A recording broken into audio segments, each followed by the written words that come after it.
मंगलमस्तु। आइए आज जानते हैं यज्ञ कुंडों के प्रकार के बारे में। इनके 8 प्रकार होते हैं। वैदिक नियमों के अनुसार 8 प्रकार के कुंडों के अलग-अलग फल की प्राप्ति होती है। जिस तरह के कुंड का निर्माण करके हम हवन या यज्ञ का संपादन करते हैं, उससे अलग-अलग तरह के फलों की प्राप्ति होती है।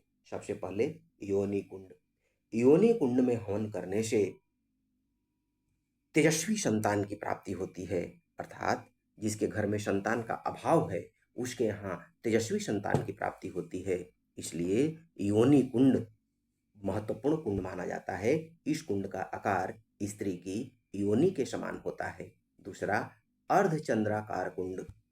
अर्धचंद्राकार कुंड में हवन करने से या यज्ञ का संपादन करने से पारिवारिक क्लेशों से और पारिवारिक विवादों से राहत मिलती है। तीसरे प्रकार का कुंड होता है वो शम षडास्त्र कुंड होता है। इस कुंड में हवन करने से शत्रुओं का संहार होता है। चौथा कुंड होता है शम अष्टास्त्र कुंड, अर्थात इस तरह के कुंड में हवन करने से या यज्ञ करने से समस्त रोगों से मुक्ति मिल जाती है। इसके बाद त्रिकोणात्मक कुंड, जिसका आकार त्रिकोण की तरह होता है। ऐसे कुंड में हवन करने से शत्रुओं पर विजय प्राप्त होती है और व्यक्ति अनेक प्रकार के युद्धों में विजित होता है और उसके समस्त मार्ग प्रशस्त हो जाते हैं। इसके बाद आता है वृत्त कुंड। वृत्त कुंड का आकार गोलाकार होता है।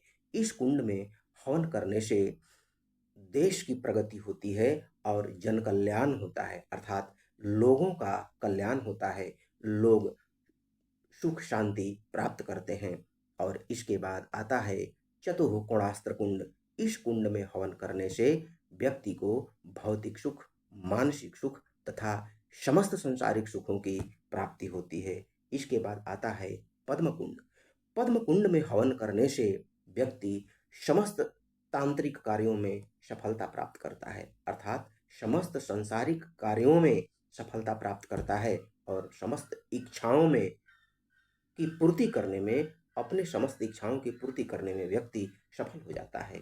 इसलिए आज हम यज्ञों के कुंडों के बारे में जाने कि किस प्रकार के कुंड में हवन करने से किस फल की प्राप्ति होती है। ऐसी ही जानकारी प्राप्त करने के लिए चैनल को लाइक करें, सब्सक्राइब करें। तब तक के लिए धन्यवाद। मंगलमस्तु। नारायण हरि।